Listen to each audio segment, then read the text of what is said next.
Broadcasting from deep behind enemy lines in the occupied territory of the Socialist Republic of California.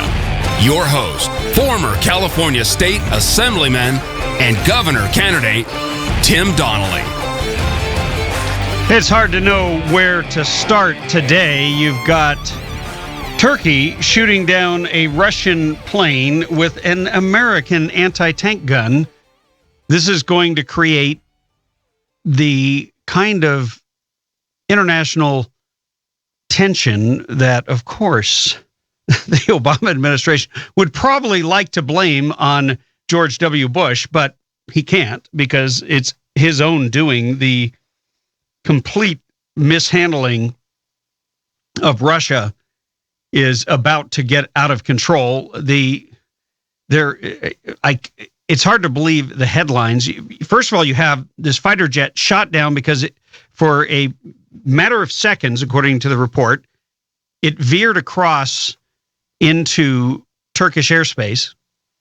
And once it was taken down, one of the pilots ejected and was parachuting to safety when he was machine gunned by soldiers on the ground who then stood over his body chanting Allahu Akbar. I can never get used to saying that. It just brings back the visions of 9/11. And by the way, we are going to have a tape from 9/11 today because it's so critically important that we give you perspective. And that is one thing that we intend to do here at the Radio Free California Network. We have Obama on the one hand. We have a clip of him today where he is mumbling and fumbling and bumbling, and he can't quite figure out who the enemy is. So he turns on the American people, and he's really ticked off that they're ticked off at the Islamic jihadists, and he is so careful.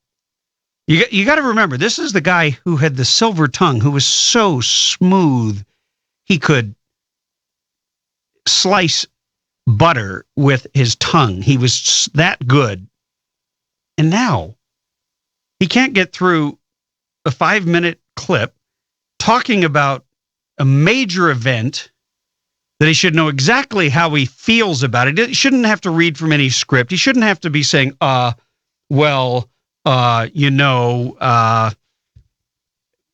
you'll be shocked at how many times the President of the United States bumbles through something to make damn sure he never says anything. That's his goal. He is absolutely hell-bent on protecting the world from Americans.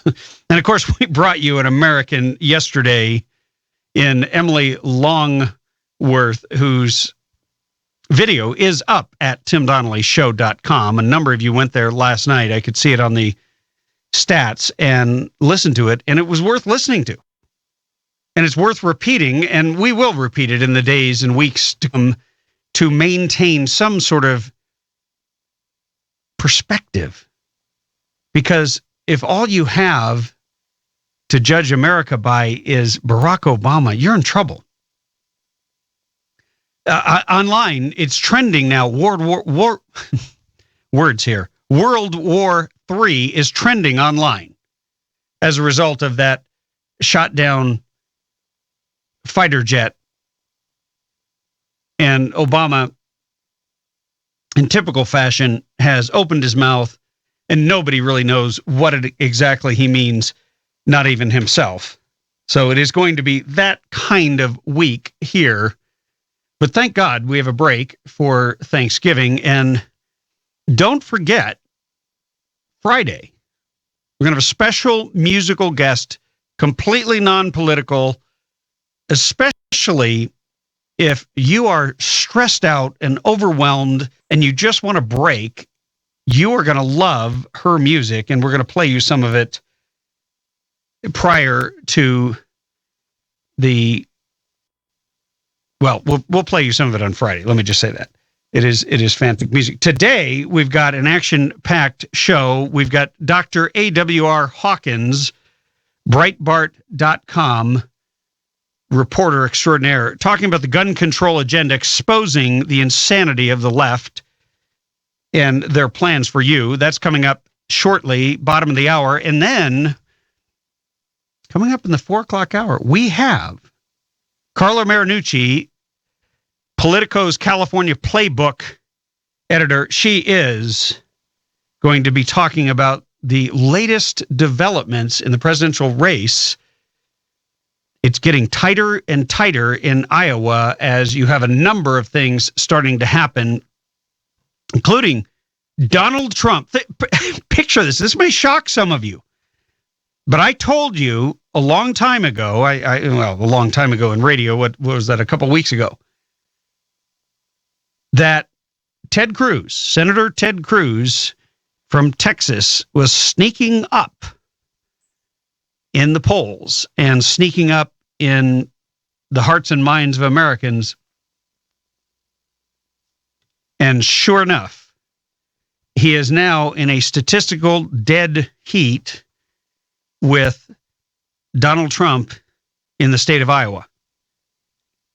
And it's amazing when you take the outsiders and you add together, that would be Carson and Trump and to some extent Cruz. You have 66%. You have 2/3. You basically two-thirds of the votes are taken up by people who are angry or at odds with the GOP. I wonder what it's like to be the head of the GOP right now. I'd like to be a fly on that wall. I would love to know what they're thinking as they grant green light to John Kasich, to others, political hacks, GOP consultants, to declare war on Donald Trump to try to take him down. And you never know. They may succeed. They certainly, they will work harder to take out Donald Trump than they would ever work to take out Hillary Clinton. And that's one of the other things that's now rather astonishing.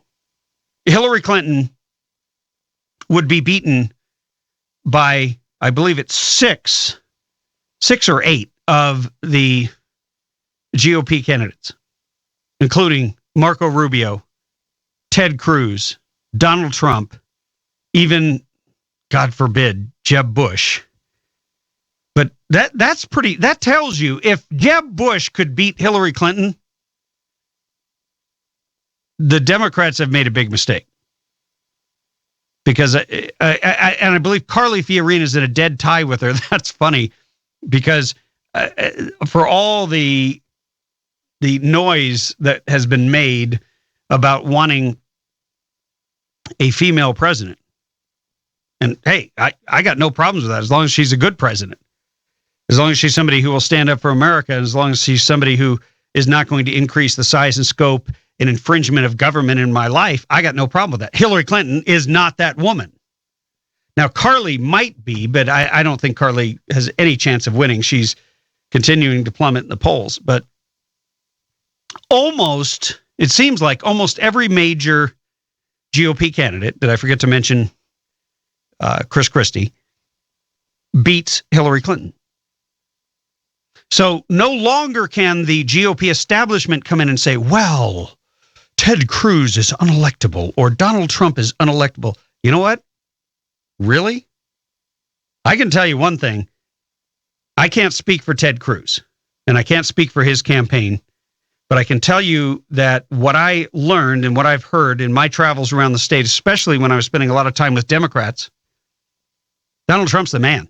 He's the only one who's speaking to people who are not political. That's something the political establishment likes to discount, but what they don't understand is people will turn out and vote for him. They'll turn out and vote for him because they think they're voting for change. And maybe they are. I can't say, but I can say this. You'd think while your party is shrinking in places like California to less than 1/3 of the electorate, down to 28, 27%, who are actually willing to admit they're Republicans, you might want to bring on a candidate who brings in some new blood. Just a thought. I don't know. As I said, I'd like to be a fly on the wall in the country club that keeps getting smaller and smaller, known as the GOP. We got to take a quick break, but we'll be back with a whole lot more on an action-packed show. You won't want to miss it, so don't touch that dial. You just can't make up half of what passes for leadership in this country.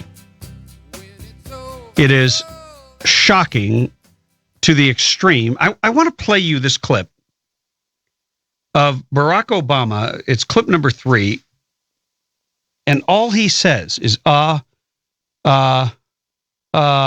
know.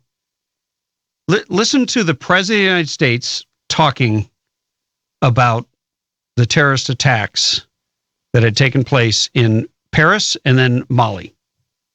I think that the American people are right to be concerned and to expect that we in the government and in law enforcement are doing everything we can to disrupt terrorist attacks, to intercept intelligence that may lead us to individuals who are willing to carry out these attacks, that we make sure that these terrorists are not gaining the kinds of weaponry that would make it easier for them to cause mass attacks. This is a serious problem. And, as somebody who more often than I would like have met with or comforted families of victims of terrorism, the losses are real and they're devastating. So this is a serious problem. I got to stop him right there. We have to work collectively. He says, more often than I would like to meet with victims of the terrorists. Do you hear a trace of anger? Do you hear any trace of any kind of passion or compassion? He makes it sound as if he's the most important person in the world, but he makes damn sure that he doesn't say, hey, we need to stop these terrorist bastards that killed my fellow Americans. I didn't hear any of that. Let's continue.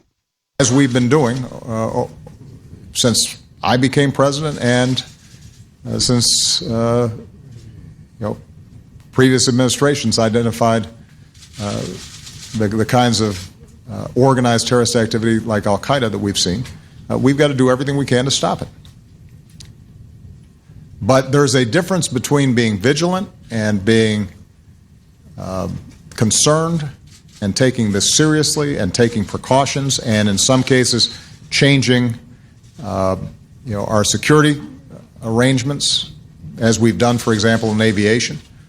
There's a difference between smart applications of law enforcement and military and intelligence and succumbing to the kind of fear that leads us to abandon our values, to abandon how we live, to abandon or change how we treat each other. And the good news is Americans actually have been resilient. They've been tested. We had a mass casualty attack on 9/11. And as I said before, I was very proud of the fact that the fundamental nature of America and how we treated each other did not change. I think we made some bad decisions subsequent to that attack, in part based on fear, and that's why we have to be cautious about it. We have to think things through, but overall, the American people went about their lives. Times Square is filled with people, rightly so. After the Boston bombing attack, folks went right back to the ballpark and sang, "Take me out to the ball game." That's what they needed to do. So the message I have is that those of us who are charged with protecting the American people are going to do everything we can to destroy this particular network. Once this network is destroyed, and it will be, there may be others that pop up in different parts of the world. And so we're going to have to continue to take seriously how we maintain the infrastructure that we built to prevent this. But it doesn't have to change the fundamental trajectory of the American people. And that we should feel confident about. And the media needs to help in this. I mean, I just want to say, during the course of this week, a very difficult week, it is understandable that this has been a primary focus. But one of the things that has to happen is how we report on this has to maintain perspective and not empower in any way these terrorist organizations or elevate them in ways that make it easier for them to recruit or make them stronger. They're a bunch of killers with good social media. And yeah, your president just dangerous. called ISIS a bunch of killers with good social media right after he lectured. Did you get that? He lectured the media to not get carried away by actually covering what the Islamic jihadists did. He says, oh, I think they might, after we destroy this network, which he's not even working to do, by the way. The French are leading the coalition. The Americans are not even present. I mean, we're somewhere drifting back in the pack. We're not the leaders that we used to be. And he says, oh, and by the way, there are other groups. They might pop up somewhere in other parts of the world. Look, why can't you just say it? It is all tied to Islam. These are Islamic terrorists. Is that unholy for you to say that, Obama? Are you a Muslim? Is that the problem? You can't call out your own faith. See, I'm a Christian, and when somebody professing to be a Christian commits murder, I can call them out. I can say that's evil. I have no problem doing that. When a person who happens to be white kills somebody who happens to be black, like that Dylan Roof killed 9 black church members, I was horrified. I spoke out against it. I called it the evil that it was. He is a racist mass murderer. He is a piece of garbage.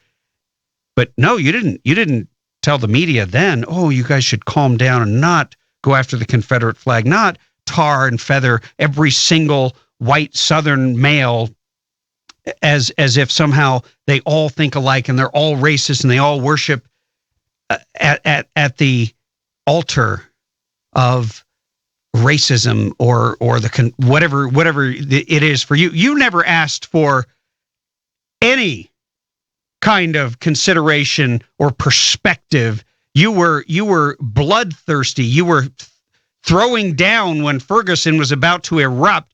You threw a Molotov cocktail into it. But when it comes to Islam, for some reason that I cannot understand, you and your fellow leftists can't stand up for America. A little bit later on the show, I'm going to play you a clip of a president that I didn't much like. That man knew how to stand up, and he knew how to give a speech, and he knew how to bring people together in that moment.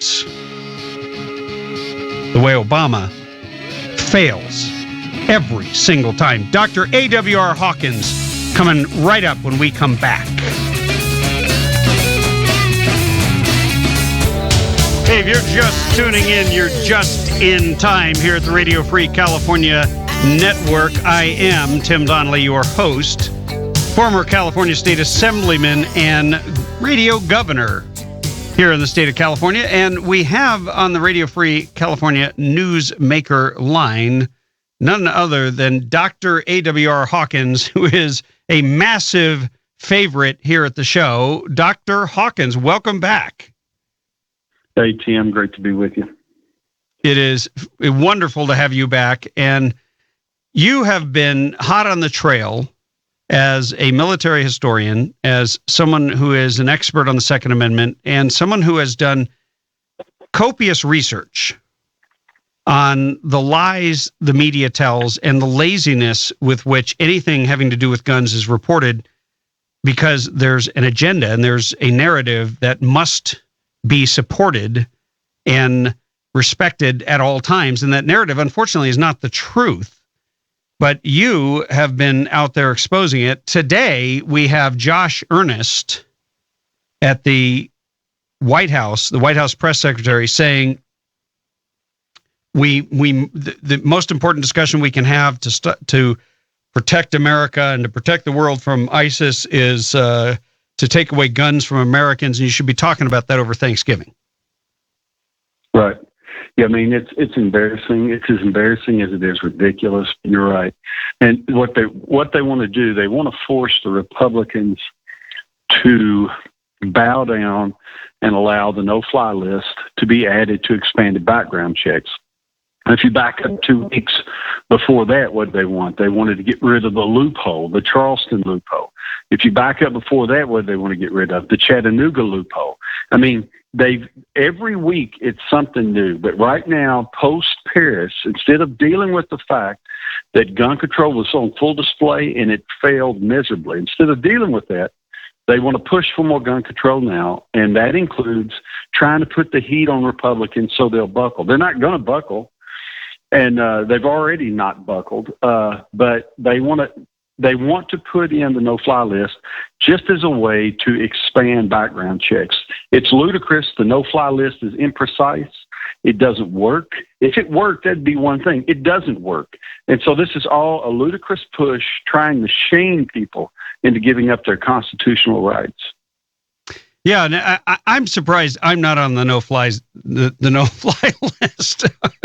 I've caused so much trouble for the TSA.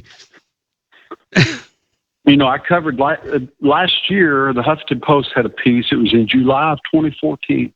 They listed 7 reasons. This is the Huffington Post. I said that on purpose. 7 reasons why the no-fly list should be trusted. This is the Huffington Post doing this a year ago, of course. And their 7th reason is because the easiest way to get on the list is to just be unlucky. Now, do we want to trust our constitutional rights to a list that I can be on just by being unlucky? Is that what I want when I go to buy a gun? That they tell me at Walmart I can't buy the gun because I was on a no-fly list, and I find out I'm on a no-fly list because I'm unlucky. I mean, that's the kind of thing Republicans are saying, no, we're not doing this. It's silly. It's the kind of thing the NRA is saying, no, we're not doing this. It's silly. And Democrats are trying to attack them and make them look soft on terror for opposing the no-fly list. But that just won't work because opposition is a rational, reasoned opposition to a list that is no good.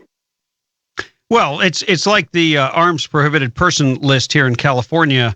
When I was in the assembly, the budget, Jerry Brown's budget, they stole $24 million from the Department of Justice funds that were going to be used to actually process gun permits and background checks and everything else that they put you through, all the hoops they put you through so that it would be done in a timely fashion. And they took $24 million to pay for SWAT teams to go into people's homes who were on that list, which is insane because you have armed personnel breaking down the door of a person who might have been on depression medication, who might have been committed themselves voluntarily or whatever, and next thing you know, they're on this list and they have all their guns taken away in such a draconian way, and that is their goal. They love this stuff. They love seizing the opportunities. Right. You know, you look ultimately, and I know this seems like I'm making a leap, but I'm not, because this is typical of how Democrat surrogates work. Think about Gabby Giffords and her husband. Gabby Giffords was shot in January 2011. I hate what happened to her. I wish what happened to her hadn't happened. I wish the guy who shot her, Jared Loughner, would get the death penalty and be killed. But Gabby Giffords and her husband opposed that. That's not what's going to happen. But after she is shot by someone who passed a background check to get his gun, she forms a gun control group for what? For the passage of background checks. Now, how asinine is that? Her own experience proves background checks don't work. After she doesn't get background checks, what does she do, Tim? Well, then she pursues gun trafficking laws. Well, we already have those. Then she pursues gun control to reduce domestic violence. We already have many of the laws she's already pursuing. Then she pursues gun control tied to mental health. Then it keeps going. See, and it finally snowballs till it's so far out of the realm of what is rational based on the experience she went through that she just becomes a caricature of Democrats at large. They're grasping for any piece of gun control that might pass. And it doesn't matter if it's really going to help or not. And that's where we are right now. It is. And the sad thing is very simple, because there's a tie-in to the mass shootings that have taken place, that none of what she has been pursuing would have prevented any of that. Here's the problem. And it's the problem of living in a free society. There's danger. There's risk. Especially if you're a public figure. And believe me, having been a public figure, there are times I'd like to just go back to being the private individual in the back of my garage that nobody cared about and nobody knew. But the problem is, you can't. I had a woman who I know is partially mentally ill who knocked at my door the other day to see what race I'm going to run for so she can run around on her bicycle and campaign for me. Now, she's harmless, but what happens when you become a public figure is people attach themselves to you that are not correct in the head. And that was the problem with that individual, Jared Loughner. It was not anything more than that. And that is the most dangerous kind of threat, because you can't anticipate it and you can't really prevent it except being quicker with a gun. Right. And I'm going to say one other thing, and you've said it before when I've been on with you, but it's important to understand, although Loughner is said to have mental illness to a degree of some sort, evil is a predominant factor that causes people to do the kind of things he did as well. And I don't have to be mentally ill. A person doesn't have to be mentally ill to carry out an evil act. And that is another problem we have. And I wrote on that a few weeks back, and you and I discussed it. But gun control will never stop evil. So all of these random grasping at straws by Democrats, all these myriad things we're going to make us safe, none of them are going to work. Because in the end, the guy that wants to kill us will just walk up beside us with a backpack and blow himself up. That's what we're dealing with refugees. So it's a world in flux, and the only constant is that a free people can be armed to defend their lives, and that's where we have to stand our ground. We're not going to give up those guns. We're not going to quit being free. But I have never heard Gabby Giffords, and believe me, I have a tremendous amount of empathy for her. But even on the day that she was killed, I went out, expressed that empathy, and also said we should not use this as an excuse to take away this sacred fundamental right, this natural right, from every other American, simply to prevent one random act of evil. But I've never heard her speak out against evil. I've never heard, unless she's calling the NRA evil. You said she was killed. She was shot. I know you didn't aim to say that. I was just. Oh, yeah. No, I'm sorry. Yes, you're correct. I know. I was saying that just for the record, because some liberal listening to us talk will go off and say, well, Tim Donnelly thinks Gabby, anyway. But yeah, you're exactly right. See, they can't admit the existence of let me evil. say I'm glad. Let me say I'm glad that she wasn't killed. Let me say I'm glad she's made an incredible recovery. And even though I don't agree with her and what she's doing, I'm really happy that she's alive and able to do it, because that is a miracle in and of itself. Right. And I'm like you. I don't wish her evil. I'm happy to see. Now, I wish her failure. As far as gun control goes, I wish her utter failure. I wish her husband utter failure as far as gun control goes. But I don't wish either of them evil, even though they are a burr in the side of the Constitution. I don't wish them evil, but I do wish them failure, 100% failure in their pursuit to limit my freedom, your freedom, and the freedom of your listeners. Well, I would agree with you 100% there. We're going to change the conversation a little bit when we come back. We're talking with Dr. A.W.R. Hawkins. We're going to bring it back to California. It may surprise you, so make sure you stay tuned.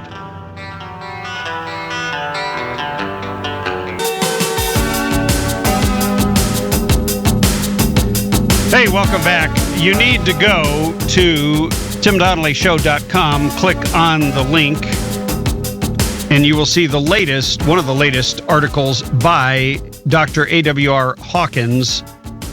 And he writes extensively about the gun control agenda, which is why we have him on frequently, because it's hard to keep up with all the things they're doing. I mean, the only logical response to Paris is to actually carry. And I've always said, whether you choose to go get the government sanctioning it or you just choose to carry, it really doesn't matter in the end when you have to pull it and fire, except for whatever the consequences are going to be politically and legally. But in the end, you'll be alive, or more likely to be alive. Gun permits, concealed carry permits requests are surging, but Democrats are running around pushing more and more gun control, and it's no different here in California. You've got a piece up, and this has to be a joke, that Gavin Newsom, who is pushing one of the most stringent gun control regulations on the planet, is actually trying to cover it all up by going hunting. He's going to go duck hunting. He's going to hide it in the duck blind. Say it ain't so. Right. That's right. No, it's true. He talked about going duck hunting and, the human skeet shooting once. And he's doing all this after he was on Bill Maher's show Friday, which would be the 20th. He was on there Friday night saying that armed citizens in Paris would have probably made the situation worse. And he talked about how that if he were in a situation here in the U.S., he said he would someone with a lack of training pulling out a pistol and begin pointing it and pulling the trigger. And, Bill Maher, for all of his liberal nonsense, Bill Maher said, ho, what do you mean make it worse? How can it get worse? You've got a crazy gunman who wants to kill everyone who's sitting in the room. How can it get worse? And Newsom would not come off of the point. He just continued to say that he does not think it's a good idea that you would respond to the Paris terror attacks by wanting more citizens to be armed for self-defense. It is lunacy. It lunacy. We had on a friend of mine who has become good friends with the Eagles of Metal Death, who happened to be the band that was playing in the auditorium when the Islamic jihadists came in. They shot and killed their merchandise manager. They shot and killed his girlfriend, and they just kept going. And luckily, a lot of these people got out of the auditorium, and all of the band members made it off stage into safety. But the only way to stop them, because they killed a lot more people after that, would have been for anybody, and it wouldn't even matter if they were any good with it. If they pointed that gun and shot that person anywhere, it would have slowed them down at the very least. Right. No, you're exactly right. And I'm not trying to endorse any one candidate. I know you're not doing that either, but I'm going to say this. Donald Trump is dead on this. When Donald Trump says, look, if people in Paris had been armed, you would have had a completely different situation. He's right. When he said, hey, I'll tell you who it would have hurt if the people had been armed. It would have hurt the bad guys. When he says that on George Stephanopoulos' show 2 days ago, when he said that, he's dead right. The person or persons who would have been hurt by citizens being armed in Paris would have been the bad guys. You don't have to have a graduate degree to understand that. You don't even have to have a high school degree to understand that. You just have to understand that your life is of greater value than the life of that animal that is trying to take it when he comes in there and starts shooting it. You have to be ready to defend your life right then. And if you're not, you're gone. It's that easy. And one of the things that we did on this show immediately following is we offered, in the same spirit with which the French gave us the Statue of Liberty, we offered to gift them our Second Amendment and to send over Americans to train and inculcate them into the culture, because it's not just having a firearm. It's a whole mentality. It's an understanding And that needs to develop in France and all across Europe because they're on the front lines now. And there is no other way, in my opinion, there is no other way to defeat this evil than that we actually understand it, first of all. And second of all, that we understand that the only way to deal with it is to stop it by killing it. Right. No, you're right. And that's why I have a piece today, the title of it is Surging Concealed Carry, the American Response to the Paris attacks. And it's exactly what you say. It's an entire mentality. But you talk to these gun store owners all around the country. I don't mean in one state, in one region. I mean all around the country. You talk to these gun store owners, see what they're saying when they're interviewed on TV. And they're saying, look, Americans who have never owned a gun before are coming out of the woodwork right now because they want the security they know a gun provides. That is part of the American mentality. That is what our nation was founded on. That is what the Second Amendment protects. The Second Amendment protects my right to protect myself. And I do that with a firearm. And that is something that the Europeans gave up long ago. It's coming back to bite them now. And I'm not going, ha, ha, ha, that's what you get. I'm not thinking that way. I don't want to see innocent people mowed down and killed by these animals. I would much rather see Europe take your advice and adopt a position again that recognizes, not creates gun rights, they already exist, but a position that recognizes the existence of those gun rights and gets government out of the way. That's what they need. Absolutely. Dr. A.W.R. Hawkins, writer and columnist at Breitbart.com, military historian, and professor of all things Second Amendment. Our time always goes so fast. I hate when it comes to an end, but I love the fact that you're willing to come back on and keep writing. And by the way, if you haven't read his stuff, just go to timdonnellyshow.com, click the link to Breitbart. Thanks for coming on. Thank you, Tim. Great to be with you. Godspeed. Hey, we'll be right back. And we're going to jump right into politics with Carlo Marinucci. Stay tuned. Hey, welcome back to the Radio Free California Network. If you're just tuning in, I am Tim Donnelly, your host, former California State Assemblyman and radio governor here in the state of California. Many might wish that were a reality. We are going to go to the phones here and see if this is our guest. Is that you, Carla? It is indeed, Tim.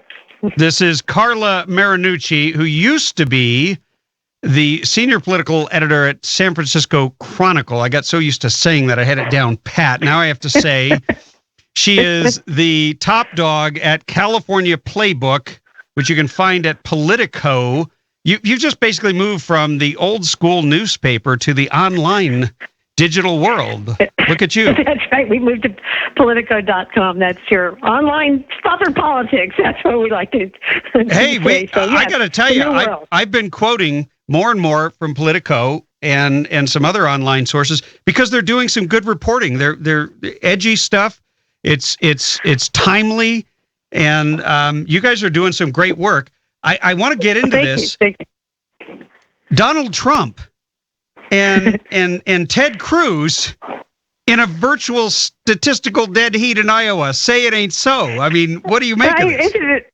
It's amazing. It's amazing, and I think Cruz is the beneficiary of I think a lot of Carson voters who are starting to have second thoughts about him and maybe his ability to, particularly with the war on terror and national security, taking top position in terms of a lot of voters' minds.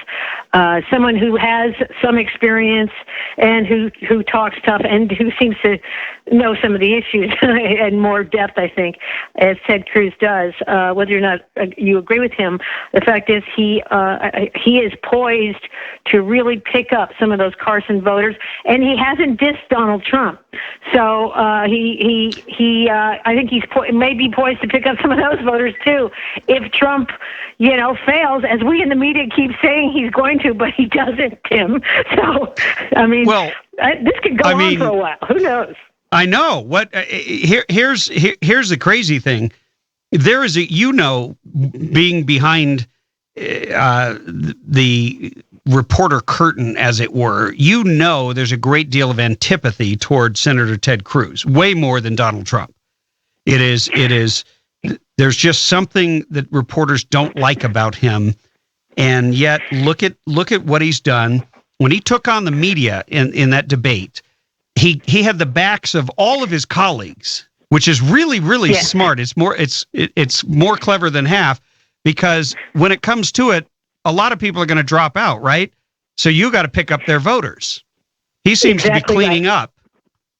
Yeah, he's got the formula down, which is, it is going to be about, in the end, this is a demolition derby, and in the end, it's about who can stay alive until the end, but also who can pick up other supporters.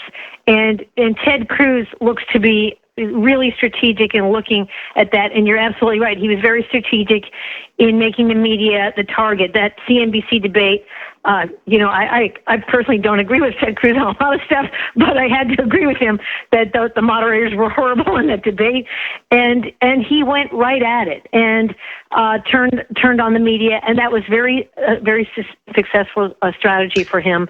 And he's been very tough on Obama in the last couple of days when it comes to this issue of ISIS, and, Mr. President, come down here and say it to my face. And I think that goes well with a lot of the, grassroots conservative voters in some of these early primary states. Well, we played a clip at the beginning of the show of Obama, and I call it the clip. This guy is one of the most articulate speakers I've ever heard, and he cannot articulate what Americans are feeling right now. And that is an epic failure as a president. I think it's interesting to hear you say that, Tim, because I, up here in San Francisco, I'm talking to a lot of Democrats, and I am hearing them say a lot of the same things, that, Obama has been so gifted on oratory in so many ways when he's talking about race or whatever, and he has just been nowhere on this issue. He just hasn't been able to connect with voters. Seems out of touch. Of course, he's been out of the country for last week or so, and a lot of Democrats feel he needs to come back and really take this one up and have this conversation and have some very strong statements. He's just been lacking here. And one of the strategists I talked to said, it's kind of looking like you're there in office for 8 years and you're heading out the door, and at this point it's just a fatigue or whatever. But this is not acceptable to a lot of Democrats. They want to see him take this on. So it's interesting that they're agreeing with you on this, that Obama has not been at the top of his game by any stretch when it comes to communication on this issue. No, he hasn't. And later on in the show, I am actually going to play a 2-minute clip from 9/11, the bullhorn speech of George W. Bush. And I am not a George W. Bush fan ever since he called the Minutemen vigilantes. That's what launched me into national television. My first comment when I was asked, what do you think of the president calling you vigilantes? And I said, what do you get when you take the E off vigilante? You get vigilant, which is what he asked us to be. But you know what he did? He pulled us together. He made us feel like we were Americans. It didn't matter whether you loved or hated George Bush on that day, because you loved America and you hated what had happened, and you wanted something done about it. Yeah. You know what? That bullhorn speech. You're absolutely right. I'm hearing folks who, as you said, don't like George Bush on the left either, and go back to that speech as what we're talking about. That Obama has seemed kind of almost flippant, not addressing this with the kind of gravitas that it needs to be, and the kind of passion that you're talking about that George W. Bush had with that bullhorn speech. So. We're I think at a point where Obama, look, he's got his numbers are not good right now. Most Americans are not with him. If you look at the polls, the numbers look terrible right now. 2/3 don't think he really has a plan to take on ISIS. His approval ratings are below half, or below 50%. Democrats are looking at this not happy, because, of course, they're already gearing up for the next election, and it is going to be a lot about Obama. So, they're sweating this right now, Tim. It is. But another Republican who has taken it to Ted Cruz, because he saw the threat, is Marco Rubio came out with an ad, or at least one of his supporters, so it's an independent expenditure on Marco Rubio's behalf, going after Ted Cruz, saying he's weak, linking him to Obama and saying he's weak on national security, even though national security seems to have fueled his meteoric rise in the polls. You're starting to see now the circular firing squad happen, because it's not just Marco Rubio's, and these are all super PACs, of course, that are doing the dirty work here. John Kasich's folks talked this week about going after Donald Trump. John Kasich's super PAC guru is Matt David, who was the communications director for Arnold Schwarzenegger, and he told me the gloves are off on Donald Trump. They're going to come out with millions of dollars of ads, and they're going to go for him. And you're seeing the same thing, as you mentioned, with Rubio and Cruz. It's all about now getting, whittling this down. And there's got to be some strategies, as Matt David said on the Kasich team or the Super PAC team. The time is now. They've got there's got to be some changes in terms of who lives and dies in this race, and you're going to see some very tough ads and some very tough strategy on the Republican side as these people all try to take each other out in the next month or so. Here's the crazy thing. Let's say they succeed in taking Trump out. I have my doubts, because Trump's dirty laundry has already been out there for years, and he embraces it, laughs about it, and doesn't care. So it really isn't going to have much of an effect there. But these guys will figure out some way. Let's say they strip him down, strip his votes, and transfer them. They're not going to be able to transfer those votes to Jeb Bush. Those votes, as you've already stated, will probably get picked up by Cruz. Now they've got a guy. They've got. I mean, Donald Trump has been winning millennials, Hispanics, and Democrats. That's what our polling indicates here. Not just on my show, but in my travels on the SB 277 issue, which involved an awful lot of very liberal Democrats who love Donald Trump now. But I don't know that Ted Cruz necessarily picks up those same demographics for the Republican Party. So Donald Trump was their best chance, in my opinion, other than maybe Marco Rubio, to sort of grow the party and make it a bigger tent. And they want to take him out with a machine gun. I think you're right on the issue of Ted Cruz. I don't think Ted Cruz is going to get these crossover voters or as many indie voters as Donald Trump could possibly get. Trump has that star factor that, in some ways similar to what we saw up with Arnold. The ability to say things and just be out there and be himself, that's been an attraction to some of these independent voters and traditionally unengaged voters. I'm not sure Ted Cruz is going to get those people. He has a very strong and loyal conservative following, as you know, in California, but what the crossover faction, I'm not sure is there with him. So we'll see, though. As we've talked about this before, Tim, we in the media have been all wrong on how long Donald Trump is going to last, and he seems to be just bulletproof in so many ways. I mean, the statements about New Jersey and the cheering crowds. I think Christie, I just heard him say that didn't happen, but it hasn't hurt Donald Trump yet. Carla, let me take a quick break, and we'll come back with a short segment, because I want to get into that, and then Hillary when we get back. Okay. We're talking with Carla Marinucci, California Playbook at Politico.com. Don't miss it, or you'll miss the play. Be right back. Hey, welcome back. We are talking with Carla Marinucci, who is the reporter, senior reporter, I don't know if she's the editor, but she should be, of California Playbook at Politico.com. Now, look, we were talking before the break about Donald Trump and this whole thing about New Jersey and his misremembering. That's how I describe it. The Washington Post actually put out a story almost defending him. It kind of shocked me. It was almost like the kind of piece they would put out on Hillary, explaining away everything that she's done. But they did get to the point where they said, look, there was a Newark Star-Ledger, that's Newark, New Jersey, later reported that there were rumors of rooftop celebrations of the attack by Muslims that eventually proved unfounded.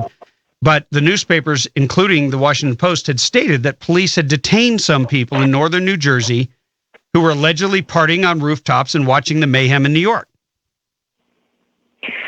Yeah, I understand that, but remember that Trump stood up before a group and said he personally saw hundreds and hundreds. I think he said thousands and thousands, but of people having tailgate parties.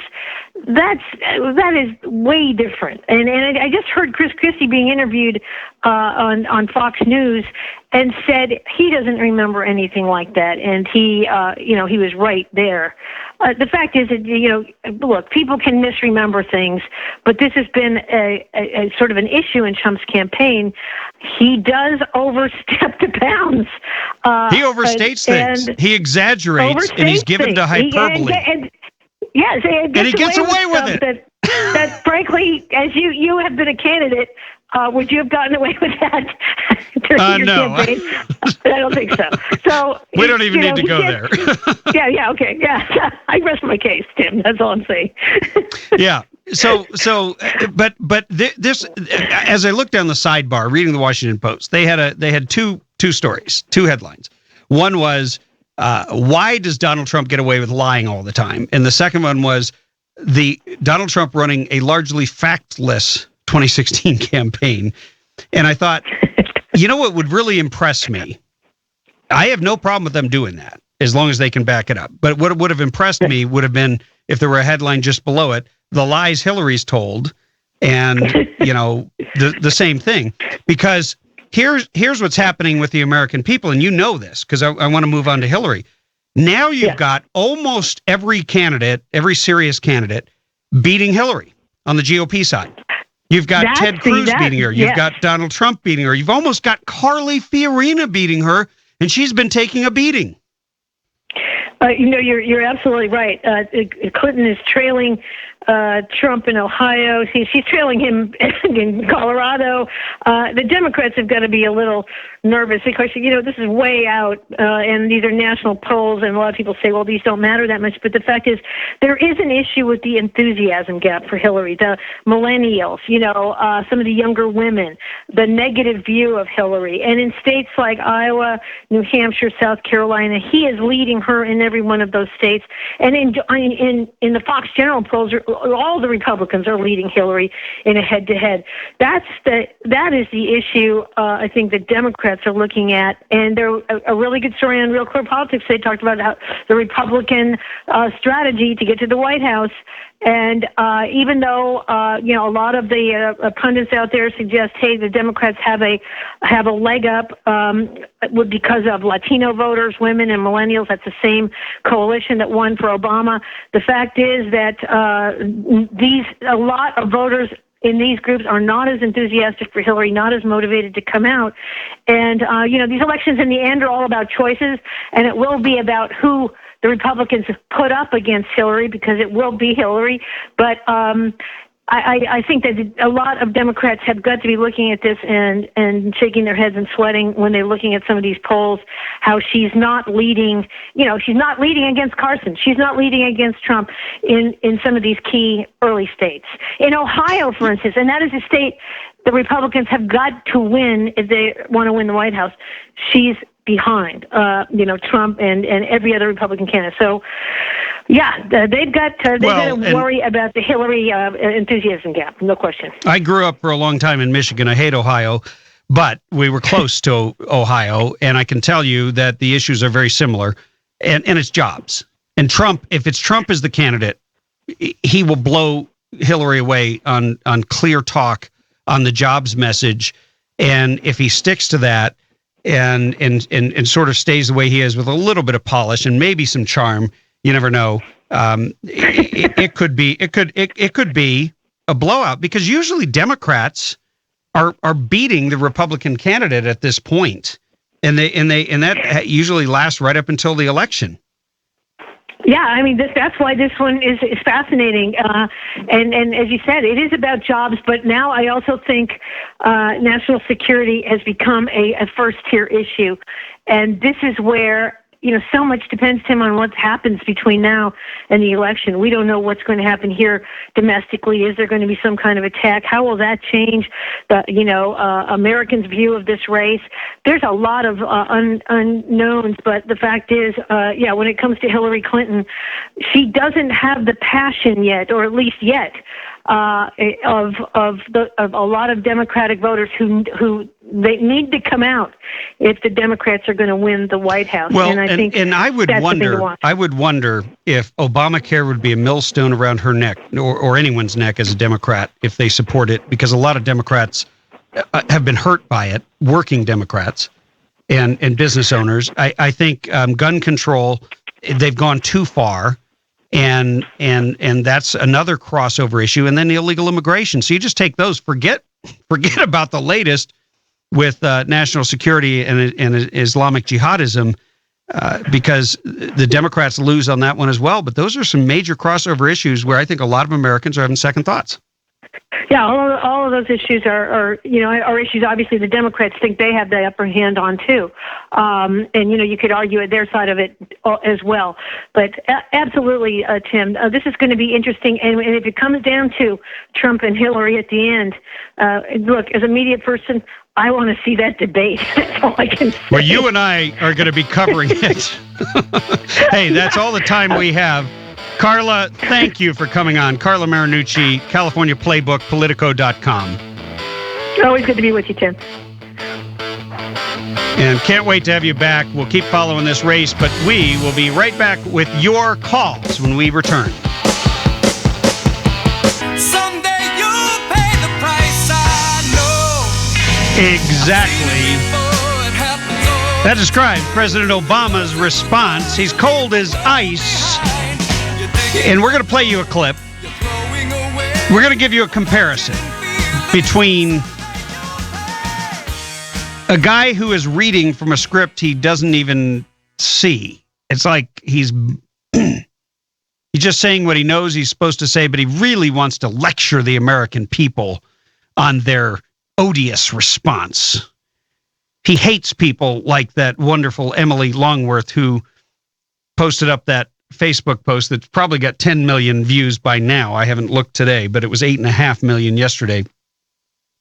But I want you to listen to Obama.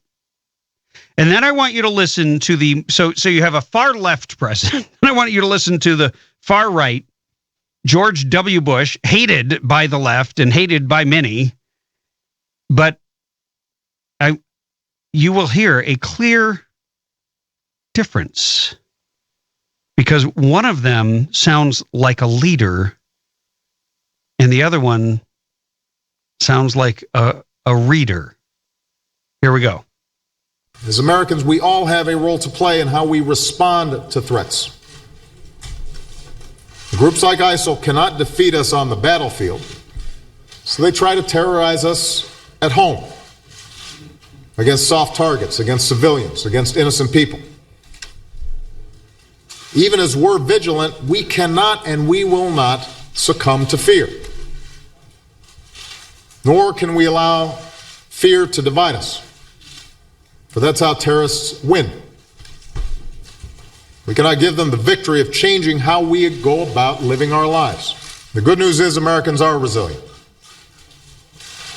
We mourned the lives lost at Fort Hood, the Boston Marathon, at Chattanooga, but we did not waver. Our communities have come together. We've gone to ball games and we've gone to concerts and we've gone shopping, and men and women who want to serve our country continue to go to military recruiting offices. We're vigilant, we take precautions, but we go about our business. To those who want to harm us, our actions have shown that we have too much resolve and too much character. Americans will not be terrorized. That is so bad. That is so pathetic I mean, he is trying to convince himself. You can't convince millions of people if you can't even convince yourself. I have never heard anything quite so pathetic. And let's hear something a little bit different. The bullhorn speech, George W. Bush on 9/11. Thank you all. I want you all to know, you can't go any louder. I want you all to know that America today is on bended knee in prayer for the people whose lives were lost here, for the workers who work here, for the families who mourn. This nation stands with the good people of New York City and New Jersey and Connecticut as we mourn the loss of thousands of our citizens. I can hear you.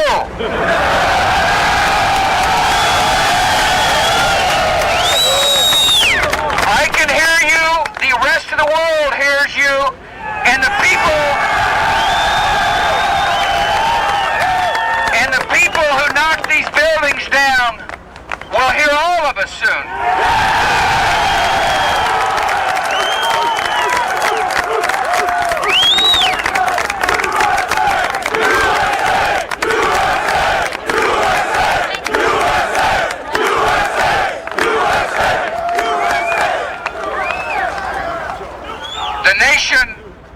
The nation sends its love and compassion. God bless America! To everybody who is here. Thank you for your hard work. Thank you for making the nation proud. And may God bless America.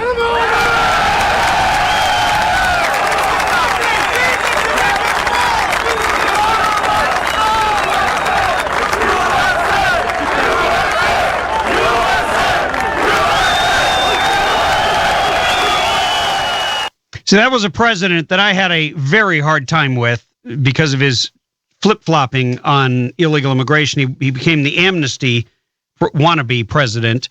He put down and demonized the Minutemen while standing with the Mexican president. So I was pretty pissed off at George W. Bush. But let me tell you something. Even now, listening to that, I get chills. That ought to tell you something. But I'll give Obama the fact that he's not at 9/11. He's not at ground zero. He's not there in that moment. I understand that. So it's not going to be as emotional. But did you hear what Bush did when they said, we can't hear you? He said, I can hear you. And then he totally changed his speech. Whatever he was going to say, he took it in that direction. He brought people together. He just had an instinct for that. Obama has that instinct. I believe that Barack Obama does not want to he does not want to put his effortless, articulate ability in the service of America. Because I believe that he believes America deserves this. And he's trying to figure out a way to say it without saying it. And a lot of people, including an awful lot of Democrats, are starting to say, what the hell? That's it? I mean, let me just totally blind here, pretend to be President Obama just for a moment. I'm just going to walk out to the microphone. First of all, I would not have given the speech with the president of France there. I would have given the speech before that. I would have given the speech in Turkey right after it happened, number one. Because otherwise, now you are weakening your position and you look like you're pandering and it doesn't make any sense. It's way too late. But if I were there, I would have said something like this. I want every single individual within the sound of my voice to understand one simple thing. That while you may believe that you are doing some great good in the name of Allah, and that you are committing jihad in the name of Islam. All you are is a pitiful evil that we will stomp under our feet. Because when you come to America, when you come to these shores, you're not in Europe anymore. You are not in a place where they have disarmed themselves. You have come to a place where every American understands that they are on the front lines. And we will take you out before you can finish whatever your evil mission is. And you'll never make it to 72 virgins because you'll get 72 whores, because you're going to fail, and you're going to fail miserably, because Americans have always stood for what is good in the world. No, we're not a perfect nation. But we will stand up and we will defend life. So you know what, ISIS? Bring it the hell on, because we're ready for you. Go ahead. You want to threaten Washington, D.C.? You want to threaten New York City? Every one of those places is filled with American patriots who will kill you before you can do any more harm. I don't know, something like that. Why not? Take a call here from Mike in Wrightwood. Mike, welcome to the show. I think if we remember back, in the days of the revolution. Wait, slow down. Mike, you got to tell me, was that a good speech or not? Come on, give me something. I don't think there's anything good about what he does. I mean, now when my speech. What he did on Ground Zero is amazing. Oh no, you're dead on. Oh yeah, right. No, yeah, you. I thought you were talking about the one Bonehead did earlier today. Oh no!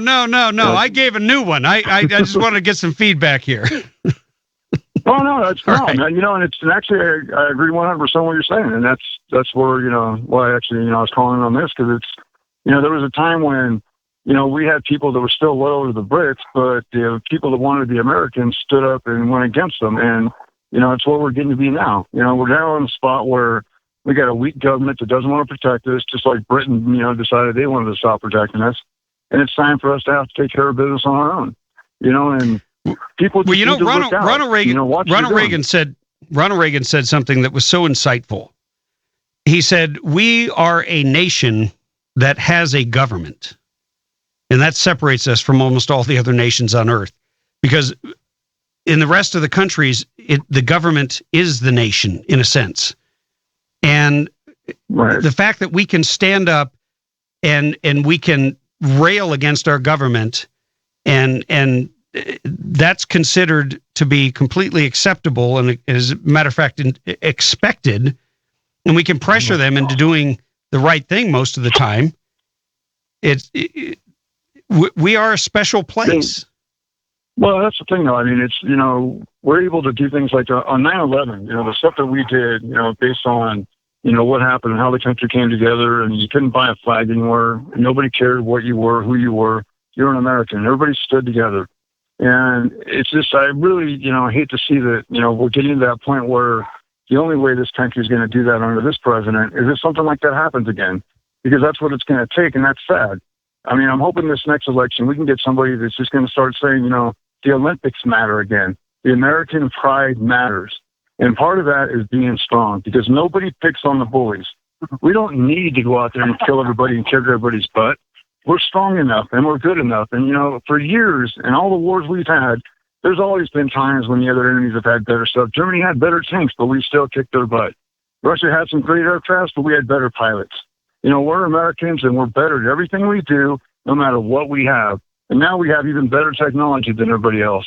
So when it comes down to it, nobody can beat us. We beat Iraq, but stop playing games, and worrying about, ISIS and all the rest of that. We went to war against a country who we just totally destroyed and left with nothing. We won that war because we don't lose, and we're not going to lose anymore because our soldiers ain't going to allow it. Our Marines, everybody that's out there, we have hearts that nobody else will ever have, and no matter what country we go to, we have a flag on our shoulder, and we fight just as hard there as we would here. So when somebody wants to come here, then it's going to be time to open up that can. When we open it up, the country will get back together again, and we can start doing what we used to do, and making the rest of the world fear us, respect us, and then ask for our help again and know that we're going to be there, rather than just think, well, they're just Americans, who cares anymore? Because we are still damn right, Mike. You are damn right. That's all I can say. I got to take a break. Love hearing from you, my friend. Thank you again for your service and Godspeed. We'll be right back with more of your calls. 323-746-TALK.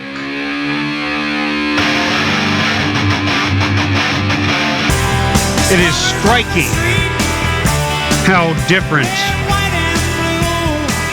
the speech sounds when it's given by a leader, by someone who actually loves this country, by someone who believes in the goodness and indeed the greatness of America. And I want to make something clear. I never said America is perfect, but if you have kids in college, or if you are a kid or a young person in college, they're teaching that America is an imperialist nation, that America has destroyed other countries, that America has made it its business to go around the globe and rape, pillage, steal, and plunder. And,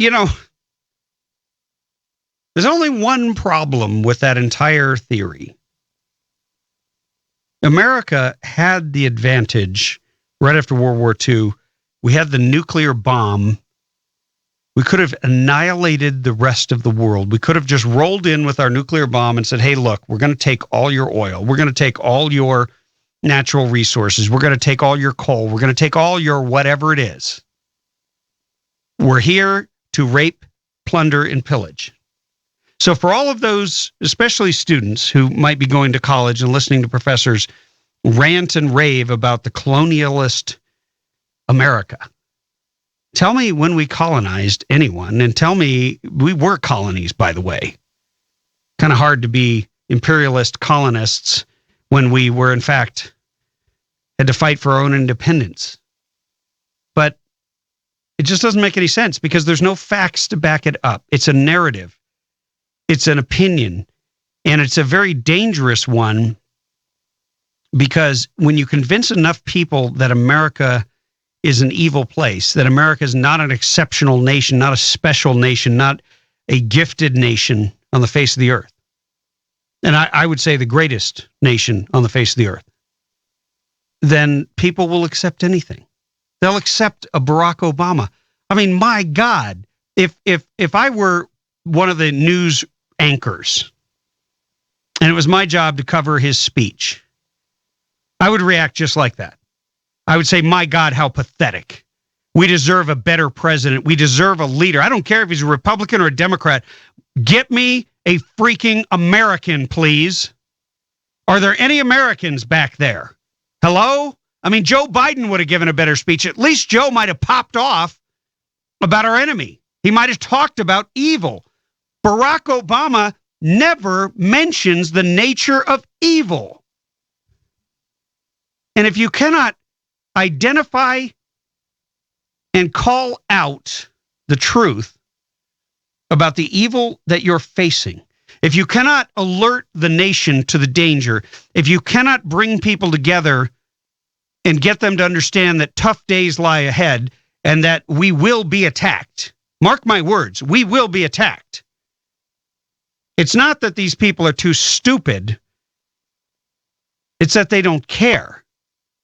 They don't think like rational human beings. Rational human beings think like Emperor Tojo of Japan, who realized after we... Now think about this. He decimates our Air Force. He decimates our Navy. He decimates our resources in Pearl Harbor, and we come and kick his ass out in the open ocean. That's one of the reasons, and that and 300 million guns, why he did not invade America. Anyway, I'm just getting going. 323-746-TALK if you want to join me. We'll be right back after these messages. Hey, welcome to the Radio Free California Network. I am your host, former California State Assemblyman Tim Donnelly, and radio governor here in the state of California. TimDonnellyShow.com is how you can connect with us. You can call us at 323-746-TALK, or if you're into technology, you can Skype us at Talk Radio 960. We're going to go to an old school caller, John from North Carolina. John, welcome to the show. Well, thank you. Good evening. Hey, I just want to thank you for putting that young lady on last night. She was awesome. I think her name's... I could listen to that over and over. I could. I'd like to hear it again. I can't believe this is the only place I've heard it. I can't believe I think we may play it again. We may play that again. I gotta go. I'm going to go on my Facebook page right now and just look and see how many views she's had, because this thing was just beginning to go viral in a really crazy way. It was. Let me see if I can. But I only heard it on the Tim Donnelly Show. Well, the Tim Donnelly Show is the only thing worth listening to. Come on. That's right. That's right. All the way over here on the right coast. Hey, we bring. I hope you're recruiting new listeners for us in North Carolina. I'm trying. It sounds like it's going to Iowa and maybe Idaho, so we're getting a little bit closer. We get a little closer to the Mississippi River, I'll feel like I've done my job. All right. Okay, so it's 8.9 million views of her video. And it's funny, too, because she put such a short message. It just says, "Dear ISIL, this message is for you. Game on." That's it. Yeah. Game on. Yeah. And, but did you hear that clip that we played of Obama? Yeah. And I have something to say about that, too. But, I have so many things to say because I alluded to a couple of things last week. But, like I said, I'd call you back this week, and it is this week. So the floor is yours, John. Go for it. Well, you're talking about speeches and and that and like Biden gave a better speech when he announced he wasn't running. Not that Obama was giving a speech, but he spoke better than that Obama does when he's like, "Hey, I'm bailing." I have so many issues, but anyhow. But Obama, here's the thing. Obama is a gifted speaker. You got to give him that. Just like Hitler was a gifted speaker. He knew how to whip people into a frenzy. Here's the thing. I believe that when Obama... To those that want to listen to him. Yeah, exactly. Right. But when Obama is speaking about fundamentally transforming what he considers to be an evil nation, and he's talking about fundamentally transforming it, he is passionate, he is articulate, and you can't stop him, right? Mm-hmm. Yeah, but when he's talking, when he's on his I hate Republican issues, yeah, he doesn't need a teleprompter, exactly. He doesn't, and there's no us in it. But here's the thing: when he's talking about defending America, when he's talking about identifying the nature of the evil that threatens us, he is so passionless. He is so. It's almost like a guy who's in the room with the woman that he's cheating on his wife with, who he's having some passionate affair, and he has to give a speech about his wife and how much he loves her. And he can't, because the woman he loves is staring him in the eyes, and so he's but there's no truth in it. Oh yeah, exactly. All right, what else you got on your mind, John? Because you've been gone for a while, so. Well, what AWR was on earlier, and it goes back to my point, like the no gun zone to the no bomb zones. But this is a country of people that carry guns, carry conceal, protect yourself on your own home and your own property. And ISIS will not get away with what they're getting away with in downtown Paris. They're going to see a whole different ball game if they come over and try that stuff with us. And I agree with. I agree with everybody on carrying, and there's no argument for not having a Second Amendment right. There's absolutely none. I don't care if you duck hunt, deer hunt, whatever. There's no argument for it. Those rules don't work, so you might as well let legal gun owners carry their gun, and you better let legal gun owners carry their guns, because And look, here's the point. Here's the point I've made. You now have a moral imperative to carry. Now, if you only feel comfortable carrying when you have the government's permission, well, God bless you. I'm not going to try to stop you. But I'm not going to stop waiting around for the government to get their head out of their ass.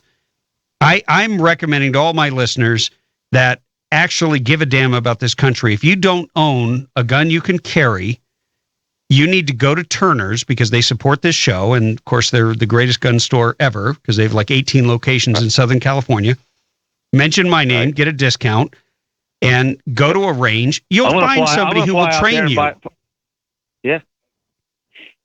Go ahead. I'm tempted to fly out. I'm tempted to fly out there and buy a gun and some ammo and fly back home just so I can say I did it. All right. Well, you're welcome to come, and you'll be staying for 10 days. Instead of me waiting for you to come hang out with me, I'll just come out there and hang out with you. Well, John, come on out. If you come on out, I'll buy you a beer, and you can come in studio, and we'll have some fun. Maybe we'll even let you co-host the show. That'd be cool. Because look, here's the thing. This we laugh and we joke and everything else, but this is literally the battleground of our generation. Many of us didn't go to war. I've never been to war. I was never drafted into anything, even though I signed up for the selective service. And yet war is coming to our shores. And it isn't going to just affect those in uniform. It is going to be fought among us. It is going to be fought in football stadiums and in concert halls, and it's going to be fought in the grocery store and any place and anywhere that human beings, free Americans, gather.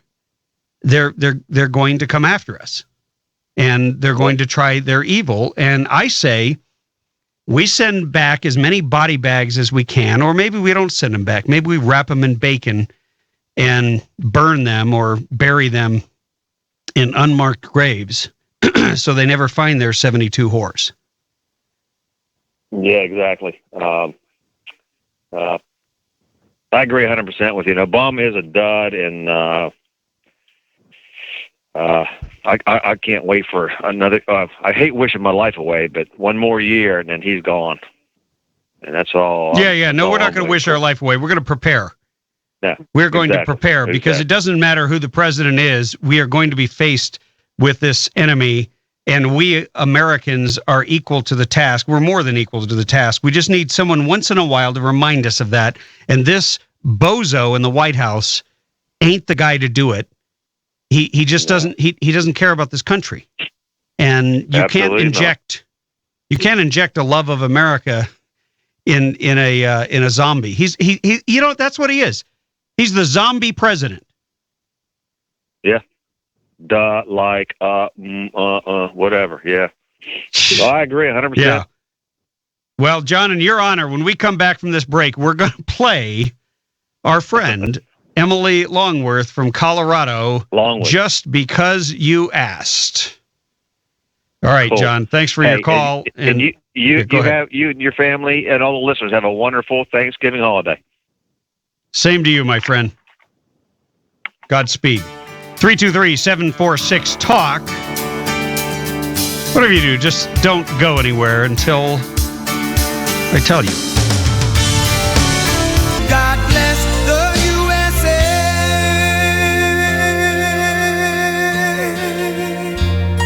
So appropriate and so hard to break into music like that. Thank you to Chief Engineer Sean McNeil for that great pick. Timely pick given what we've been talking about. We're going to roll you a clip. If you haven't heard it, this echoes the sentiments of old that many great leaders have expressed over time in defense of freedom and expressing a great love of country and warning those who wish to do us harm to think twice. This is a warning to ISIL from a young woman, a veteran, and a great patriot, Emily Longworth. Here it is. Dear ISIL, I wanted to be one of the first to congratulate you on your graduation from the level of scum to the peak of pusillanimous maggots. I must say, personally, I am impressed at how quickly you progressed to that stage, but not in the least bit surprised that you finally did make it. You have most certainly turned all of the heads that you have not sawed off and managed to grasp the attention of the world. And to think, you only had to slaughter roughly 10,000 innocent men, women, and children to do so. For the last 2 years, I have sat in the comfort of my home watching your power-hungry posse of misfits terrorize the world, all while listening to your vitriolic diatribe and farcical sense of reasoning for annihilating those whom you call disbelievers in the name of Allah.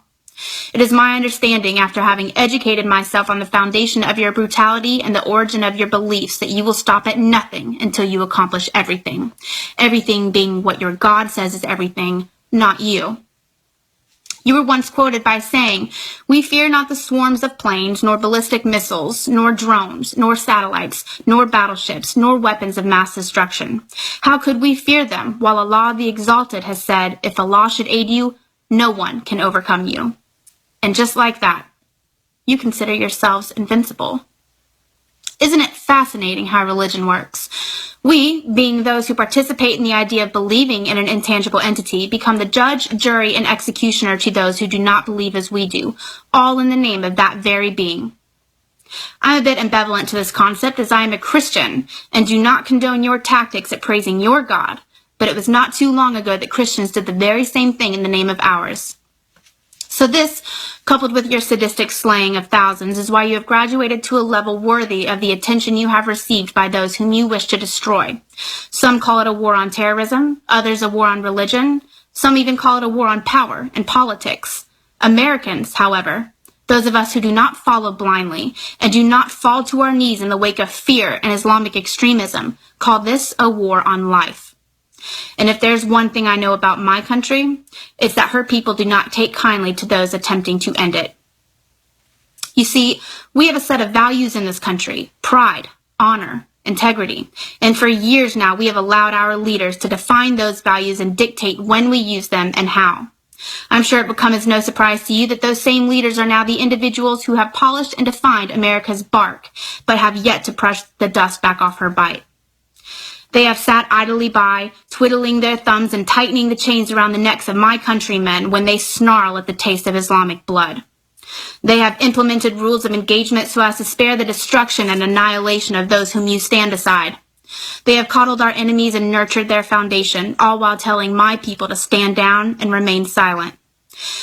And for this reason, my country is ready to release the chains of moral ambiguity that have suppressed our ability to defend our nation against all enemies sworn to destroy her. The President of the United States no longer possesses the ability to speak on behalf of the American people. He has turned his back on us, and as a result, we have turned our fronts to you. So if you want something, you have to come through us to get it. I implore you to reconsider your next move, though, because once you activate on American soil, you will be coming head-to-head and toe-to-toe with the beast that will redefine your definition of Judgment Day.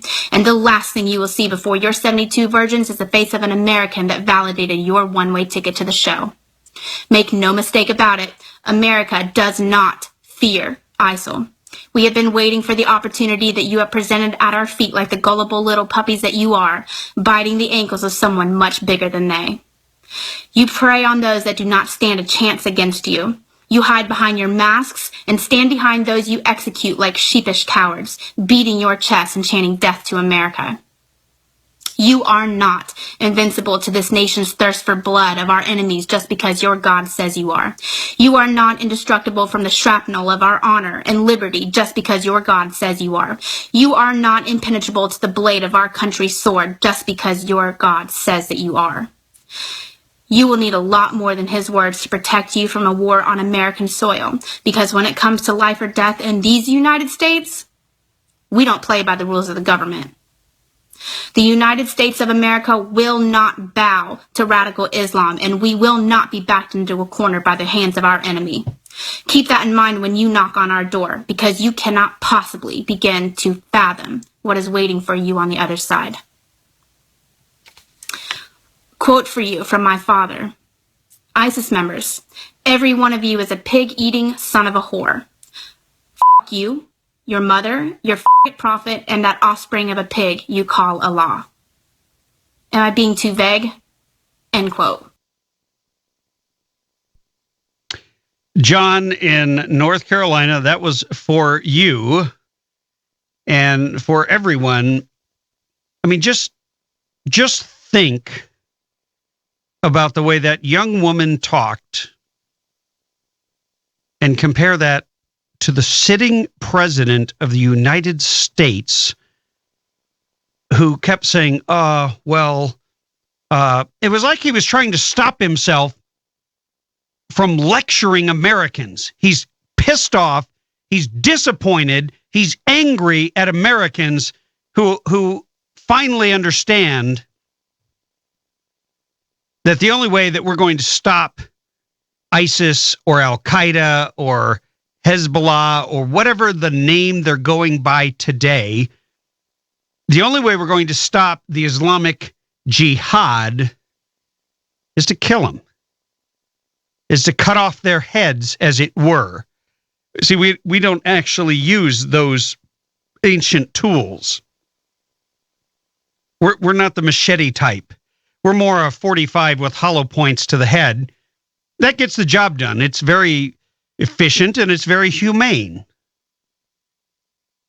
But in the end, we will kill you, is what she's saying. And she's warning, in no uncertain terms, the consequence that will face those who come here and try to cut the head off the great Satan. That's how they view us.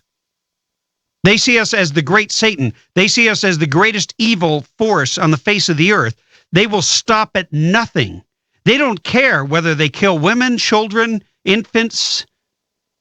They have no regard for your life because they are insanely committed to subjugating and propagating and pushing their religion and controlling everyone and forcing them to bend their knee and submit to Islam and to Allah. You see, we don't submit here in America. We don't bend our knee, except, as President George W. Bush said, in prayer. Volitional prayer. Prayer when we go to our knees and we prayed, and we will pray for the souls of those we're about to kill. Because we will not be taken. We will not be overcome and bullied. Not on our soil. Not in my time. Not on my watch. Be right back. We may not be out looking for a fight, but we will finish. You start a fight with us, we will finish it. I guarantee you that. I want to play you another clip from the weak-kneed, pathetic joke of a spokeshole for the President of the United States. It's embarrassing that this man pretends to speak for us. Listen to him lecture Americans. Not only are we not supposed to actually talk about the Islamic part of Islamic terrorism, Islamic jihadism, but instead of arming ourselves, which would be as I have stated over and over and over again, the only effective way to neutralize a threat that you cannot predict, that you cannot know is coming because it is so irrational, it is, whether it's Islamic jihadism or whether it is the pernicious evil that drives people to commit mass murder at schools and slaughter children. You don't know when it's coming. And the only intelligent response to it, and there is no argument to this. You can argue in your head, but you're going to lose over time, because the only way to stop that kind of individual is to have someone present who has a concealed carry, who can draw that weapon and neutralize the threat. It's that simple. The cops can't get to the school in time. The cops can't get to the auditorium in time. Nobody's going to be able to take out the target except you, if you happen to be there. So the quickest, easiest way, without sending troops anywhere, is to arm for every American that can legally buy a gun, to buy it and carry it. And when they come here and when they want to go to a concert, you draw that weapon when they start shooting, and you take them out. It's that simple. And the government cannot protect you. And as Emily Longworth said in her video, we don't play by the rules of the government. We're not going to sit there and analyze you and wonder why, what kind of a childhood did you have? And why is it that you are murdering in the name of Islam? We don't care. You want to take American life, we're going to take yours, thereby protecting life, liberty, and the pursuit of happiness. Simple as that. Now listen to this moron, Josh Earnest, who couldn't find his... Well, I've said enough. Just listen. The fact is, the reason that the president continues to support the refugee program is that individuals who enter the United States as a refugee are subjected to more screening and more vetting than anybody else who enters the United States. They have to submit to a background check. They have to submit to an in-person interview. They have biometric and biographical information that's collected and then run through a wide range of databases that are maintained by international criminal organizations or international law enforcement organizations, the Department of Homeland Security, the intelligence community, the Department of Defense. And only then are they given the opportunity to enter the United States. Since 2011, when the war in Syria broke out, about 22,000 Syrian individuals were referred to the United States to determine if they could qualify for refugee status and be admitted to the United States. These are individuals, these 22,000 individuals had already been vetted by the United Nations for consideration in this program. A little more than 2,000 of them have been admitted to the United States. That's an indication of just how rigorous this process is. And it's why further encumbering that process with even more bureaucracy may be effective as a piece of political rhetoric, but it's not going to do anything to improve the national security of the United States. Again, if Congress were actually interested in doing that, they'd pass a law that would prevent somebody who's on the terror watch list from being able to buy a gun. That's what Congress could do. And as people are sitting around the Thanksgiving table talking about these issues, as they should, and as I'm sure they will all across the country, I hope that's a question that will be raised and asked by members around the table. That if we're going to have a serious discussion in this country about national security, let's talk about some pretty obvious things that Congress can do. And one obvious thing that Congress can do is pass a law that prevents somebody who's on the terror watch list from being able to buy a weapon. There's no reason. I'm not sure why that's even controversial. I'm not sure why it hasn't been done so far. I suspect, however, that has a lot to do with the fear the Republicans have of the NRA.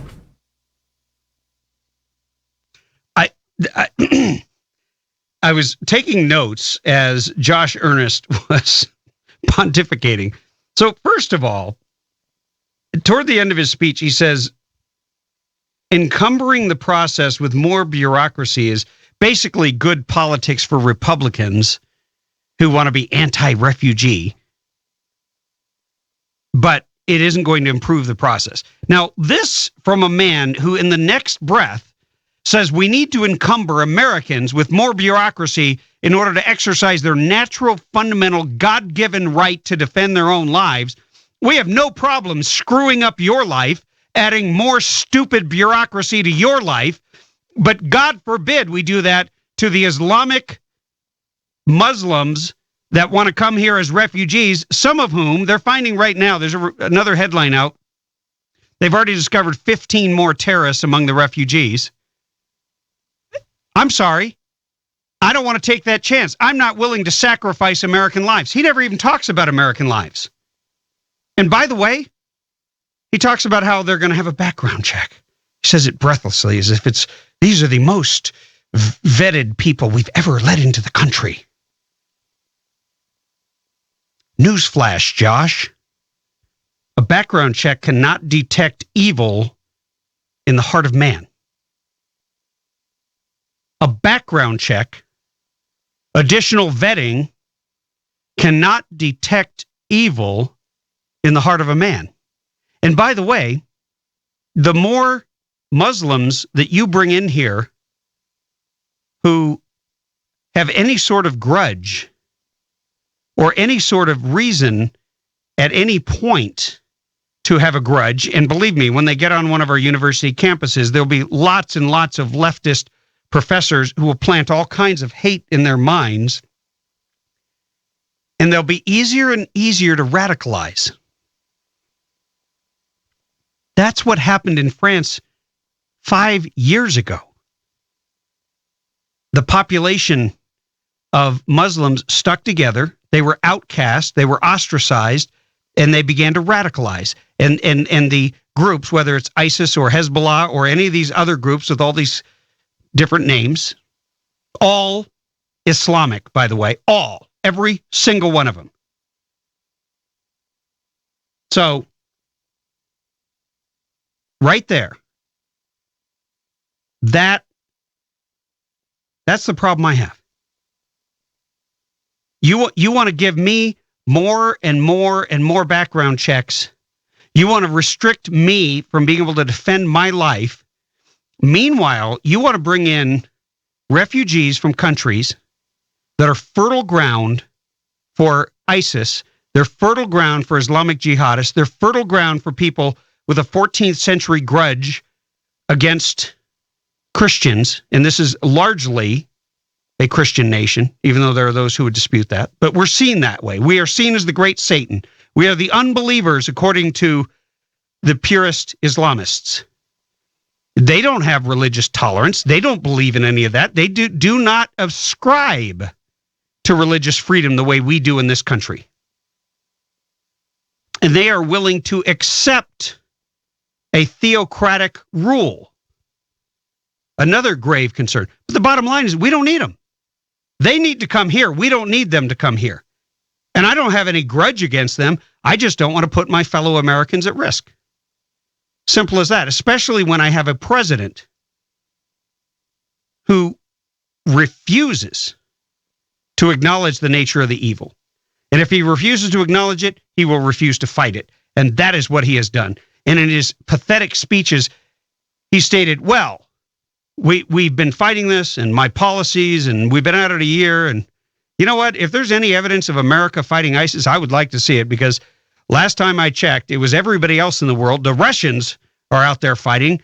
France is out there fighting. Others are out there fighting. The Kurds and other rebel groups have been going after ISIS. President of the United States, nothing but words. Nothing but words. And he's got the gall for his spokesman to suggest that Americans should spend Thanksgiving talking about disarming ourselves. Well, that's a recipe for victimhood. That is a recipe for failure. That is a recipe for destroying this country. So Obama and your spokesman, Josh Earnest, I got a simple message for you. F you. Take your words, take your suggestion, and shove it. Yeah, that's my Thanksgiving message to the president. 323-746-TALK. Final segment coming up. You've got Senator Jeff Sessions of Alabama, who has come out with a list of 15 so-called vetted refugees who quickly joined jihadists' plots to attack the United States. And he has exposed that. He is a longtime patriot, not a politician. I had the privilege of meeting him in Orange County, and I can tell you that when you're looking for the truth, at least in politics, you'll get it from a handful of people who have the courage to stand up and speak it. And Senator Jeff Sessions is one of those. On January 29, 2015, the United States District Court for the Eastern District of Virginia, a federal warrant was unsealed. This is a new list, but incomplete list of refugees turned jihadi, by the way, was unsealed for the arrest of Liban Haji Mohammed, a native of Somalia, who sources indicate came to the United States as a refugee, adjusted to lawful permanent resident status, and subsequently applied for and received citizenship. Wow. Aren't we generous? For allegedly providing material support to Harakat Shabab al-Mujahideen, also known as Al-Shabaab and Al-Qaeda. Muhammad is believed to have left the U.S. on July 5th of 2012 with the intent to join Al-Shabaab in East Africa. Muhammad previously lived in the Metro D.C. area and worked as a cab driver and is believed to have snuck across the border to Mexico after being put on the no-fly list. Yeah, that really effective list. He's on the no-fly list. He just sneaks through back into Mexico and flies out of there. Carl Gaddis, the special agent in charge of the FBI's Washington, D.C. field office, emphasized the importance of locating Muhammad because he has knowledge of the Washington, D.C. area's infrastructure, such as shopping areas, metro, airports, government buildings. This makes him an asset to terrorist associates who might want to plot attacks on U.S. soil. Why are we giving that guy citizenship?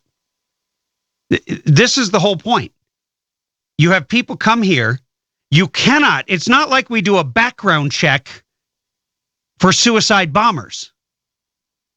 They don't announce at the border, hey, by the way, I'm a jihadist and I'm really hoping to blow up New York City or Washington, D.C. I'm one of those guys who's coming in to wrap the black flag around the White House. That's not how it works.